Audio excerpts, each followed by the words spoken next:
Ruas TV, rutin walaupun sedikit. Bismillahirrahmanirrahim. Assalamualaikum warahmatullahi wabarakatuh. Alhamdulillahi rabbil alamin. Wabihi nasta'inu ala umurid dunya waddin. Wassalatu wassalamu ala asyrafil mursalin. Nabiyina wa qudwatina Muhammad wa ala alihi wa ashabihi ajma'in, amma ba'd. Alhamdulillah, kita terus-menerus bersyukur kepada Allah Subhanahu wa taala atas segala nikmat karunia-Nya kepada kita semua yang tidak terputus-putusnya mengalir agar kita bisa melaksanakan ketaatan kita kepadanya, agar kita bisa lebih memaksimalkan ibadah untuk mendekatkan diri kepadanya. Tidak dipungkiri bahwa kita sebagai seorang muslim meyakini bahwa setiap karunia yang Allah Subhanahu wa taala berikan itu adalah wasilah, itu adalah amanah yang Allah Subhanahu wa taala akan bertanggungjawabkan, sehingga sejatinya semuanya kita harus memanfaatkan untuk bisa meraih pahala di sisi Allah Subhanahu wa taala. Alhamdulillah, pada kesempatan ini dengan izin dan taufiknya kita bisa bersama kembali bermajlis untuk membicarakan dan membahas tentang persoalan syariat, tentang persoalan pedoman hidup kita di dunia untuk kebahagiaan kita di akhirat. Saat ini kita berada di bulan Muharram dan kita semua mengetahui bahwa Allah Subhanahu wa taala menghadirkan di dalam setahun 4 bulan yang mulia, ya. Sebagaimana yang Allah Subhanahu wa taala katakan di surah At-Taubah, inna iddatasy syuhuri indallahi 12 syahran fi kitabillah yauma khalaqas samawati wal ard minha arba'atun hurum.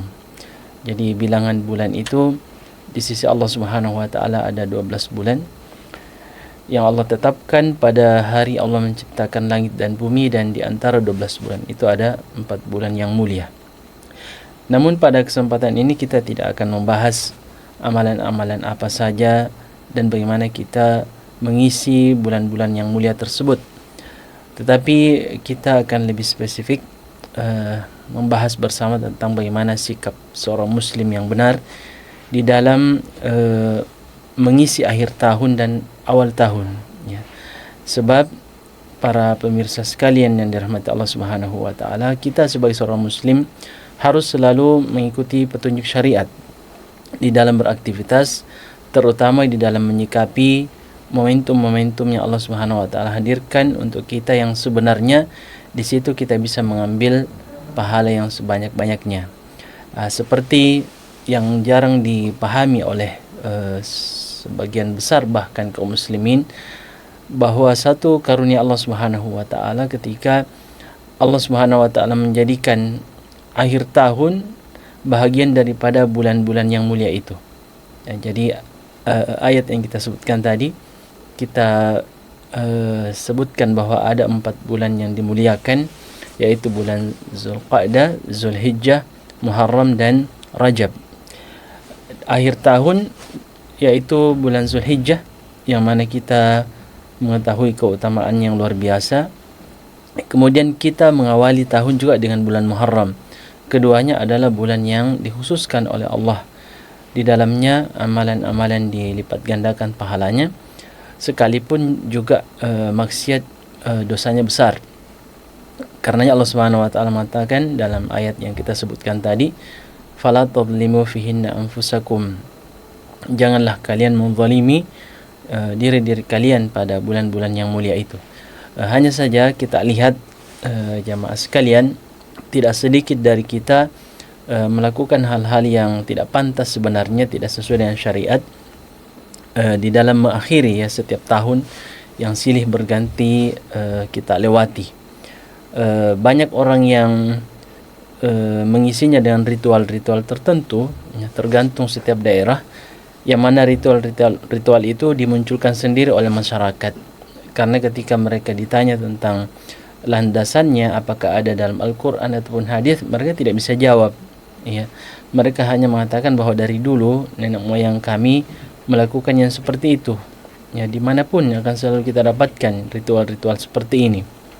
Tentunya itu semua bagi kita sebagai seorang muslim tidak perlu menghabiskan waktu umur kita untuk hal-hal yang tidak jelas, ya, karena begitu banyak persoalan-persoalan yang lebih jelas dalilnya dalam Al-Quran dan hadis Nabi yang justru kita belum laksanakan, terutama di dalam mengisi bulan-bulan yang mulia tersebut, terutama di dalam menyikapi akhir tahun dan juga awal tahun. Ada juga yang mengisi waktu-waktunya di akhir tahun dengan bergembira ria, rekreasi ataupun berpesta dengan alasan bahwa usia bertambah. Nah, ini juga perlu diluruskan, ya. Kenapa? Karena sebenarnya setiap tahun yang kita lewati bukanlah usia kita yang bertambah, tetapi usia kita yang telah ditetapkan oleh Allah Subhanahu wa taala, apakah 30 tahun misalnya, 40 tahun, 50 tahun atau 60 tahun. Setiap hari yang berlalu, setiap tahun yang berlalu itu artinya bahwa jatah usia kita semakin berkurang. Sehingga apa yang bisa kita banggakan, apa yang bisa kita bahagiakan ketika waktu-waktu yang berlalu, tahun demi tahun yang berlalu, tetapi tidak menambah ketakwaan kita kepada Allah Subhanahu wa taala. Tidak semakin mengkualitaskan ya bekal-bekal kita yang akan kita bawa ke hari pembalasan, yang akan kita bawa ke hari akhirat yang membutuhkan bekal yang sangat banyak karena kita akan melewati perjalanan yang sangat panjang. Ya, jadi apa yang kita mau bahagiakan dengan usia yang berlalu tetapi hanya habis dalam hal-hal yang kurang bermanfaat. Bahkan sebenarnya sekalipun usia kita yang berlalu itu banyak kita manfaatkan dalam kebaikan, itu pun tidak pantas sebenarnya untuk kita banggakan, kita berbahagia dengannya. Ya, tidak perlu. Kenapa? Karena sebenarnya amalan-amalan yang dilakukan oleh seorang muslim itu belum aman, ya. Sebab masih banyak hal-hal yang bisa menyebabkan amalan-amalan yang telah dilakukan itu kemudian di akhirat tidak bernilai di sisi Allah Subhanahu wa taala. Ya, kita tidak tahu apakah amalan kita itu telah sah menurut syariat, dan kalau sudah sah apakah pahalanya masih ada atau jangan-jangan karena kecerobohan kita melakukan hal-hal yang menggugurkan pahalanya, dan itu sangat banyak. Karena kita dapati bahwa di dalam Al-Quran seringkali disebutkan tentang orang-orang yang merugi dengan perbuatannya, dengan amalannya, hingga Allah Subhanahu wa taala di akhirat sebagaimana dalam surah Al-Furqan Allah katakan wa qadimna ila ma amilu min amal faja'alnahu haba'an manthura.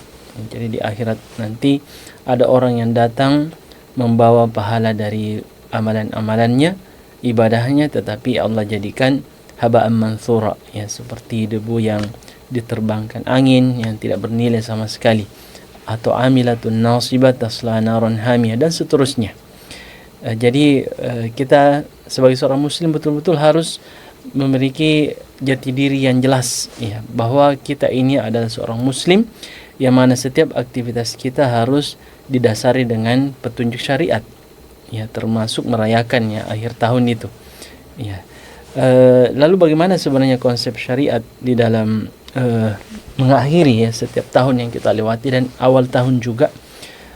Nah, disinilah penting untuk kita pahami bahwa sebenarnya tahun berganti tahun yang kita lewati hakikatnya adalah lembaran-lembaran catatan amalan yang akan kita lewatkan. Apakah lembaran-lembaran itu akan kita isi dengan amalan-amalan saleh, atau justru lembaran itu kosong, tidak terisi apa-apa, atau bahkan justru akan tergoreskan pada lembaran yang putih itu dengan noda-noda dosa dan maksiat, ya, padahal itu semua akan kita pertanggungjawabkan, ya. Sehingga wallahu alam mungkin hal terbaik yang harus selalu kita lakukan pada akhir tahun itu adalah muhasabah, ya, mengintrospeksi amalan-amalan kita yang telah berlalu.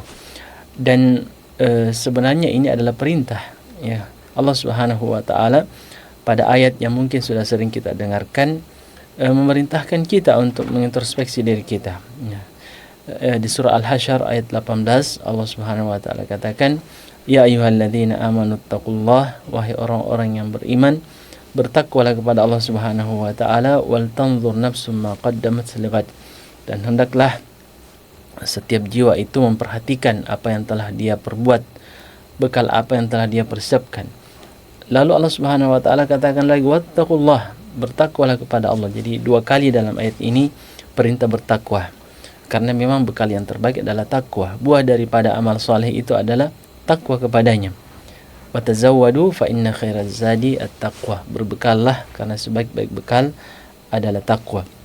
Ya, innallaha khabirun bima ta'malun. Sesungguhnya Allah Subhanahu wa taala Maha mengetahui apa yang kalian lakukan. Dan orang yang selalu mengintrospeksi amalan-amalannya, tentunya para pemirsa sekalian, di akhirat kelak sekalipun mungkin akan kaget melihat begitu dahsyatnya hari pembalasan, dan setiap orang akan seperti itu, kecuali mungkin orang-orang pilihan, ya, pilihan Allah Subhanahu wa taala. Betapa setiap perbuatan itu akan dicatat begitu detail dan akan kita lihat semuanya. Ya, maka orang-orang yang selalu mengintrospeksi perbuatannya di dunia, memperhatikan jika ada yang baik maka dia berusaha untuk jaga. Jangan sampai kebaikan itu kemudian dia tinggalkan. Jangan sampai kebaikan telah dia lakukan, amalan-amalan saleh yang sudah menjadi rutinitasnya kemudian hilang pahalanya dan seterusnya. Dan jika ada hal-hal yang buruk berupa dosa dan maksiat yang dia lakukan, maka dia akan disibukkan dengan mencari cara agar dosa-dosa itu terhapus sebelum dia wafat. Dan itu juga ada caranya. Alhamdulillah, dengan ampunan Allah Subhanahu wa taala, dengan amal-amal saleh yang dengannya Allah menggugurkan dosa-dosa dan yang lainnya, istighfar dan taubat, ya, dia akan disebutkan dengan itu semua. Jadi begitu seharusnya ya seorang muslim. Ya, mudah-mudahan Allah memberikan kita taufik untuk selalu mengintrospeksi setiap perbuatan kita. Ya, makanya ada ungkapan yang menarik yang sering kita mungkin dengarkan, ya, perkataan seorang sahabat, kalau tidak salah Umar bin Khattab radhiyallahu taala anhu. Beliau mengatakan, hasibu anfusakum qabla an tuhasabu. Ya, introspeksilah diri kalian sebelum nanti di akhirat diperhitungkan, ya, segala perbuatan. Wazinu anfusakum qabla an tuzanu. Ya, timbang-timbanglah perbuatan kalian sebelum nanti di akhirat akan ditimbang. Ya, fa innahu ahwanu alaikum fil hisabi qadan an tuhasibu anfusakum al-yawm. Kan sesungguhnya hal itu akan meringankan nanti di hari pembalasan, ketika di dunia kita sering mengintrospeksi diri-diri kita. Kemudian juga yang seharusnya kita lakukan pada akhir tahun dan juga saat kita mengawali setiap tahun yang akan kita lewati adalah bertobat dan beristighfar. Ya, karena dosa maupun kebaikan yang dominan pada tahun-tahun yang lalu itu pasti memberikan pengaruh. Ya. Kebaikan yang mungkin lebih dominan akan membuat orang semakin bersemangat beribadah. Ya. Tetapi dosa-dosa yang mungkin lebih dominan yang kita lakukan barangkali juga akan membuat hati menjadi lebih keras dan akan membuat semakin sulit untuk beribadah. Jadi bertobat, beristighfar dengan ikhlas dan tulus, karena jika Allah melihat bahwa ada ketulusan dalam hati kita untuk bertobat setiap saat, maka itu akan menghadirkan kebaikan, akan menghadirkan kasih sayang Allah Subhanahu wa taala. Dan banyak dalil-dalil yang kita dapatkan seperti itu, bahwa jika kita mendekat kepada Allah, ya, sejengkal, maka Allah akan mendekat sehasta dan seterusnya. Jika kita berupaya untuk mendekat kepada Allah dengan berjalan, maka Allah akan berlari-lari kecil. Ya, seakan-akan subhanallah betapa besar kasih sayang Allah kepada kita, karena setiap saat kita ketika ingin kembali kepada Allah, Allah Subhanahu wa taala sangat bahagia melihat itu. Nah, seharusnya seperti itulah, ya, kita setiap saat bertobat dan beristighfar. Kita memperbaharui tobat kita, karena hati yang keras akibat dari dosa-dosa itu akan menghalangi kita untuk meraih hidayah, pintu-pintu hidayah. Semakin sulit untuk dekat kepada Al-Quran, semakin sulit untuk mentadabburinya, semakin sulit untuk konsisten dalam beribadah, semakin sulit untuk khusyuk dalam beribadah dan seterusnya. Kita memperbaharui tobat kita, karena memang orang beriman akan seperti itu. Ya, setiap saat dia akan beristighfar. Karenanya sebenarnya bertobat itu bukan hanya kebiasaan orang-orang yang sering terjatuh dalam maksiat, Bahkan orang-orang saleh semakin nampak kesolehannya, semakin banyak beristighfar kepada Allah Subhanahu wa taala. Karena Nabi kita lah seorang yang paling banyak beristighfar, tidak pernah kurang dari 100 kali beristighfar. Ya, jadi itu adalah amalan orang-orang saleh. Berikutnya adalah berdoa. Ya, jadi setelah kita mengintrospeksi diri kita, apakah kita merasa bahwa alhamdulillah selama ini kita sudah berusaha untuk menjadi lebih baik, ya? Atau mungkin sebaliknya kita merasa bahwa selama ini begitu banyak kesalahan yang kita lakukan, tetap saja tobat dan istighfar itu adalah solusinya, ya, cara yang terbaik, ya. Setelah kita bertobat, maka berikutnya adalah berdoa kepada Allah Subhanahu wa taala, yang mohon kepada Allah Subhanahu wa taala agar segala dosa-dosa kita diampuni dan amalan-amalan yang pernah kita lakukan bisa tetap terjaga, termasuk menjaga keistiqomahan dalam beramal saleh, menjaganya dari hal-hal yang bisa menggugurkan pahalanya, dan agar tidak termasuk orang yang pernah Nabi sebutkan, ya, ancaman yang begitu keras tentang orang yang bangkrut nanti di akhirat. Jadi ada orang yang nanti membawa kebaikannya, tetapi orang lain yang menikmati pahalanya, ya, karena itu tadi kita melakukan kezaliman kepada orang lain dengan cara apa saja kezaliman itu. Pernah kita sakiti hatinya yang mungkin tidak pantas, pernah kita memukulnya, mengambil hartanya, atau mungkin bahkan mengalirkan darahnya. Semua itu akan dibalas, tetapi dengan cara pahala amalan kita yang akan kita tebus kezaliman itu, ya, dengan pahala amal-amal baik kita. Termasuk juga memohon kepada Allah agar menjaga hati kita dari segala penyakit hati, terutama kesyirikan, riya, yang merupakan syirik kecil yang sangat sulit terdeteksi, ya, jamaah sekalian.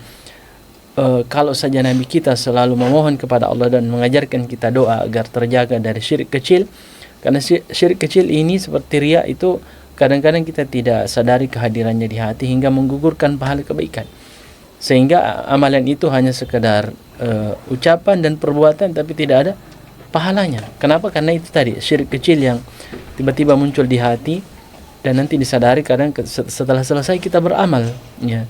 Setelah selesai perbuatan itu kita lakukan, kebaikan itu kita lakukan, baru kita sadari bahwa tadi itu sebenarnya masalah, ya, karena hati kita tidak hadir karena Allah Subhanahu wa taala. Disibukkan dengan orang-orang yang ada di sekitar kita, disibukkan dengan pandangan orang, disibukkan dengan penilaian orang lain. Wallahul musta'an. Jadi termasuk juga memohon kepada Allah agar menghilangkan rasa takabur dalam diri kita yang mungkin tiba-tiba muncul dan merasa bahwa kita lebih baik dari orang lain. Itu penyakit yang luar biasa sebenarnya, ya.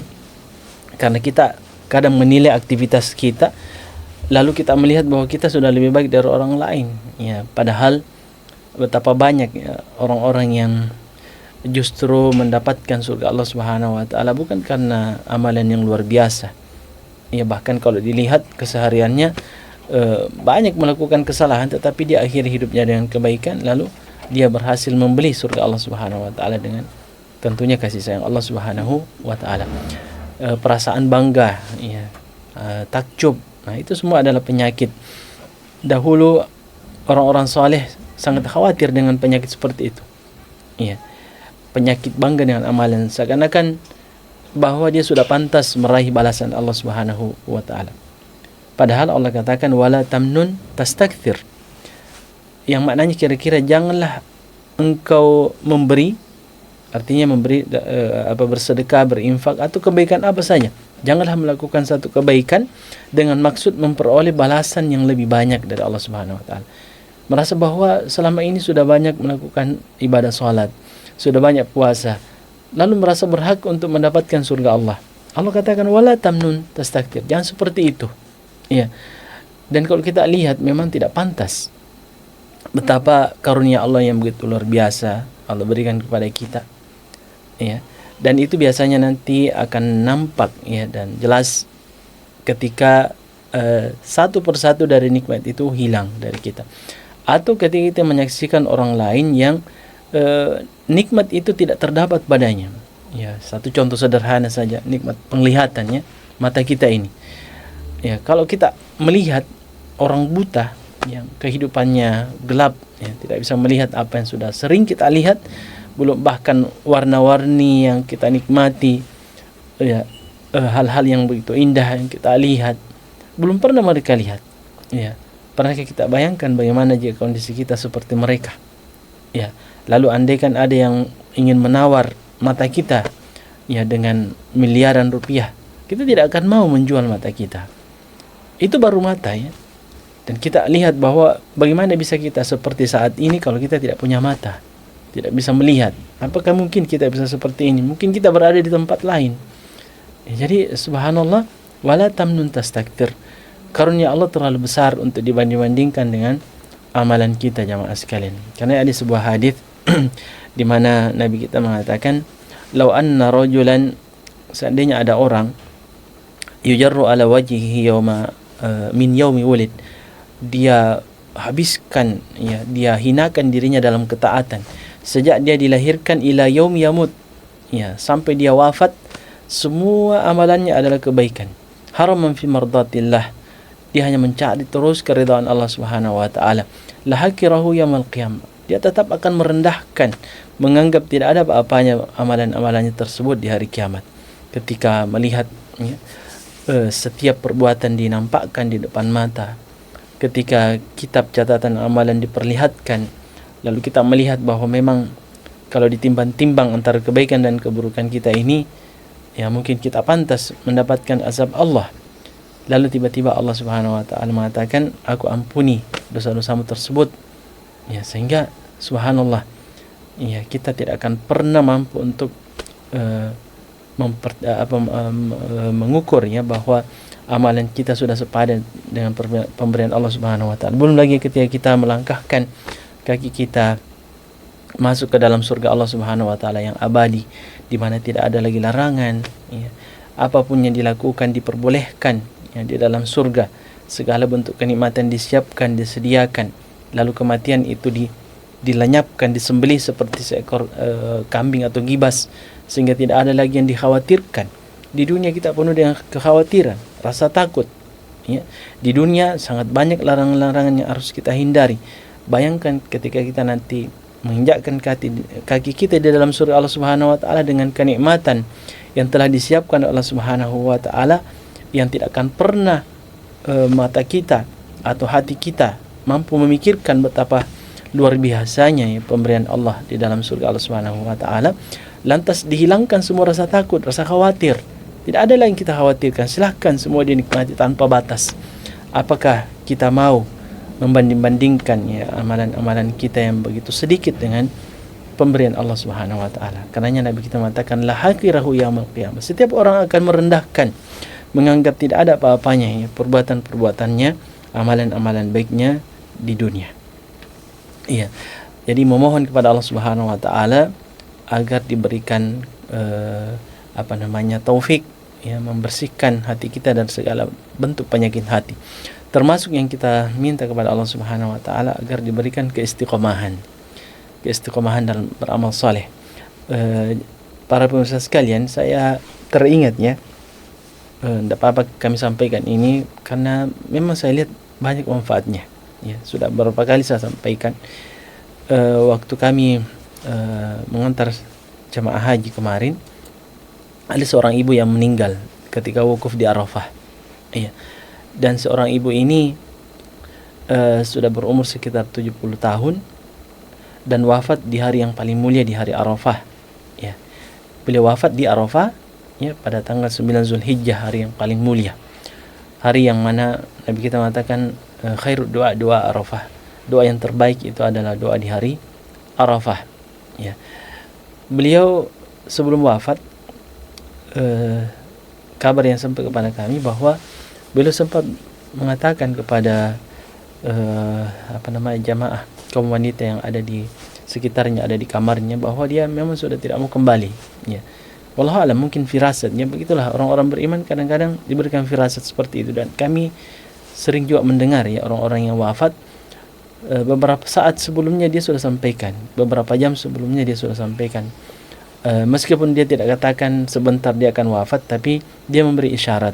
Dan itu sering kita dengar, Ya, bahkan kami pernah mendengar langsung dari orang yang dekat dengan kami yang memberi isyarat bahwa sejak di siang harinya sudah sampaikan agar kita bersiap-siap di malam hari. Ternyata itulah hari terakhir bersama dengan beliau.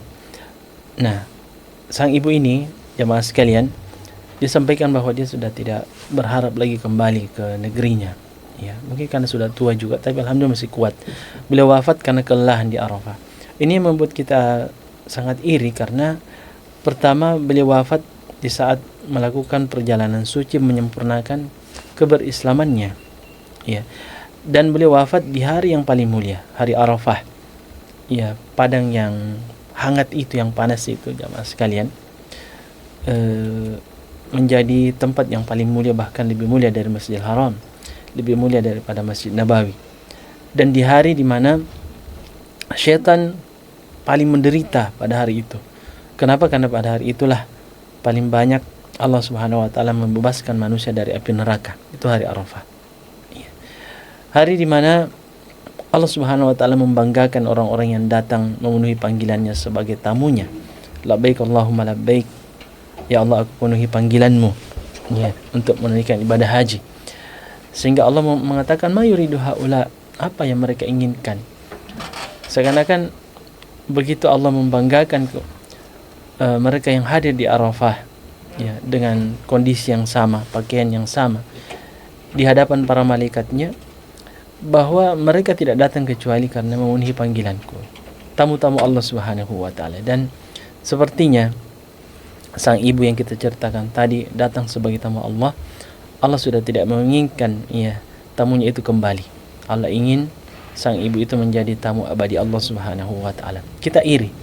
Kenapa? Karena beliau mengakhiri hidupnya di tempat yang paling mulia, di hari yang paling mulia, dan beliau telah menjadikan akhir usianya menjadi berkualitas. Dan itu adalah tanda-tanda kebaikan. Ya, kita berhusnudzon kepada Allah Subhanahu wa taala karena Nabi kita mengatakan, idza aradallahu azza wa jal inna Allah azza wa jal idza ahabba 'abdan assalahu.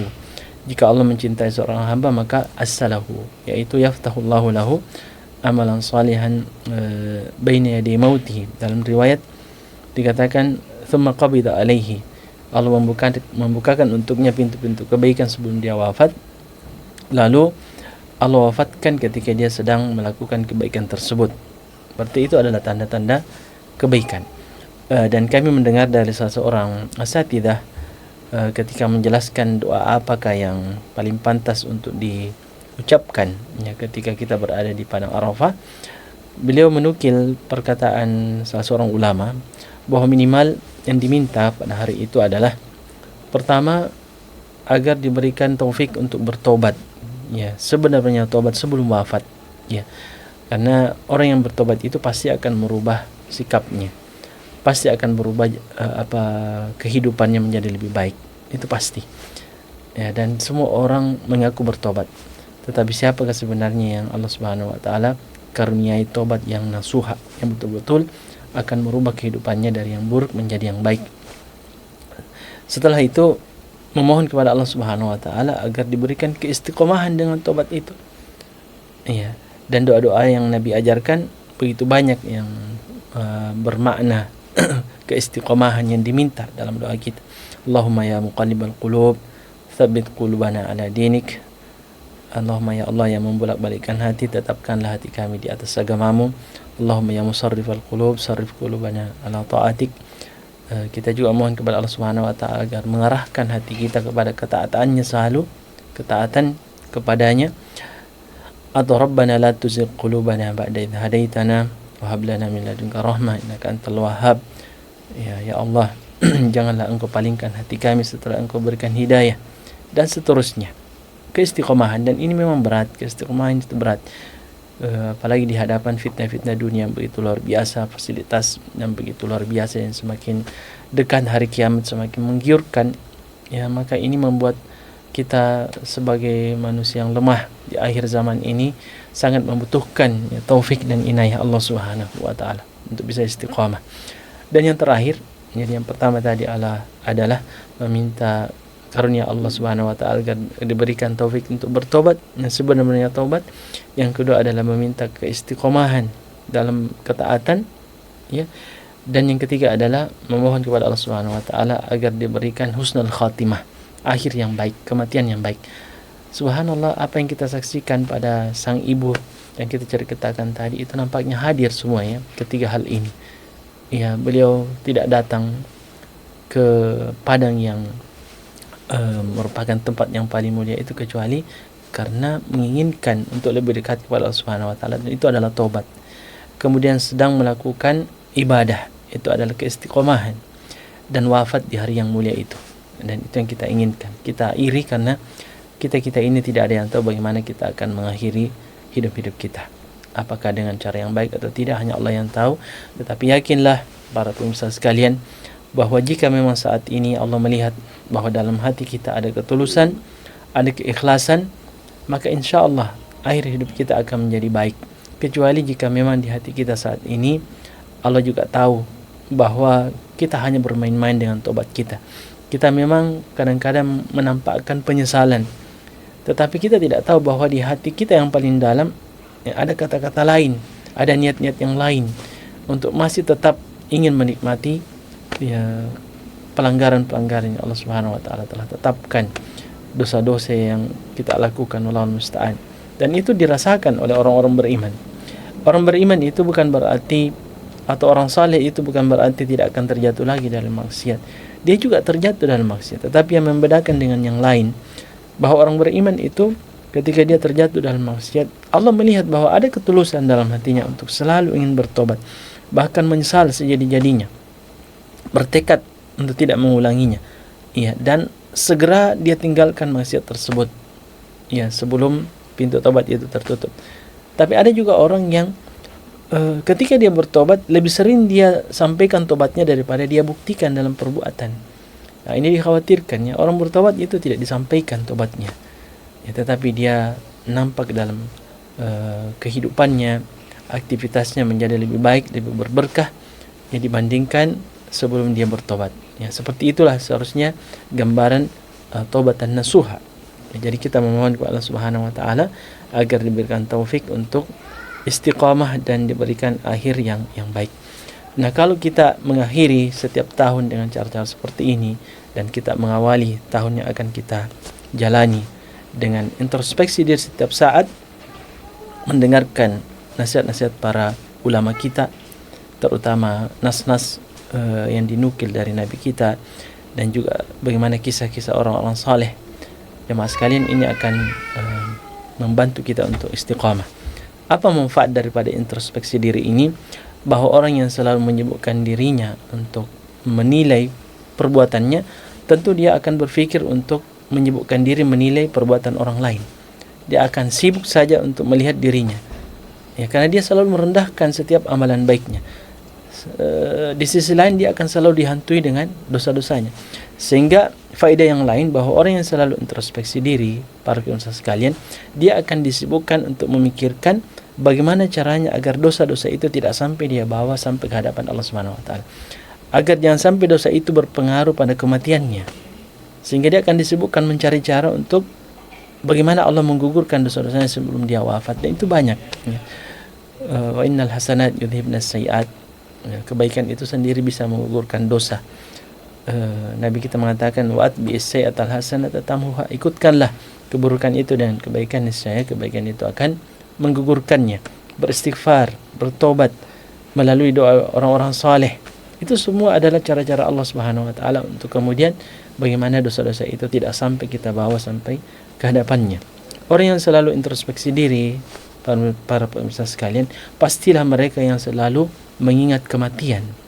Karena yang dia pikirkan bagaimana nanti dia akan mempertanggungjawabkan perbuatannya, ya, dan tentunya hanya orang-orang yang selalu introspeksi diri yang mengagungkan Allah Subhanahu wa taala. Semoga apa yang kita sampaikan ini bisa memberi manfaat bagi kita semua. Kita ini lemah dan tidak berdaya kecuali dengan inayah dan taufik dari Allah Subhanahu wa taala.